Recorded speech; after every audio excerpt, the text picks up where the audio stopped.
Bulldozer चालवायची भाषा करताय ना, चालवा ना या आरोपींच्या घरावर बुलडोझर.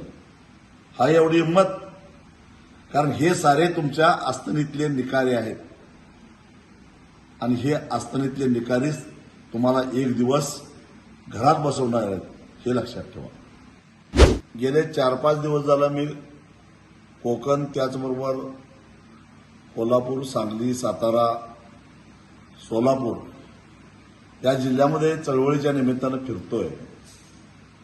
नीटची परीक्षा रद्द झाल्यापासून विद्यार्थ्यांच्यामध्ये आलेलं नैराश्य, त्याचबरोबर पालकांची अस्वस्थता जवळून बघतोय, विशेषतः ग्रामीण भागातल्या पालकांची. अनेक विद्यार्थ्यांना आत्मविश्वास होता की या परीक्षेत मला 715 मार्क मिळतील, 720 मार्क मिळतील. आता पुन्हा नवीन पेपर, नवीन परीक्षा, पुढं काय होईल ही चिंता त्यांना लागली. कुणी जमिनी विकलेल्या आहेत, कुणी घरं घाण ठेवलेली आहेत, कुणी कर्ज काढलेलं आहे परीक्षेची तयारी करण्यासाठी. त्या साऱ्यांच्या आशा आकांक्षेशी खेळ खेळण्याचा अधिकार या पेपर फोड्यांना कुणीही दिलेला नव्हता. गेल्या 5 दिवसामध्ये 4 विद्यार्थ्यांनी आत्महत्या केली आहे. अनेकांच्या मनामध्ये आत्महत्येचे विचार घोळत आहेत. हे सारे कोण आहेत?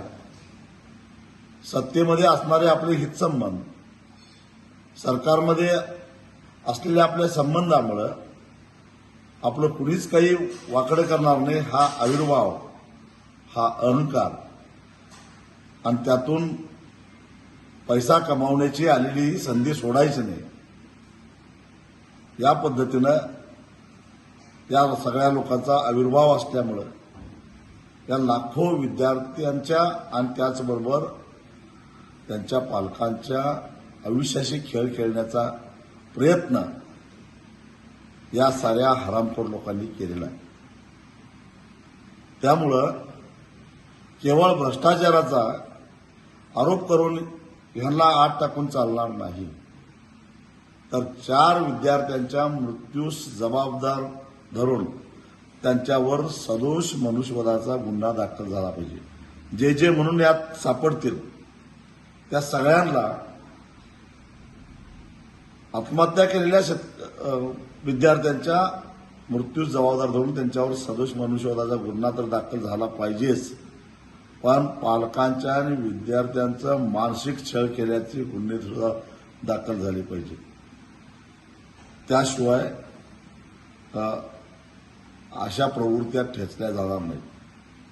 आणि सातत्यानं पेपर फुटतायत आणि पेपर फोडीमध्ये असणारी माणसं ही सत्तेच्याच आजूबाजूला घोटाळताना दिसतात.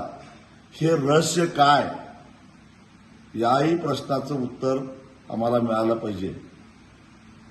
बुलडोझर चालवायची भाषा करताय ना, चालवा ना या आरोपींच्या घरावर बुलडोझर. हा एवढी हिंमत?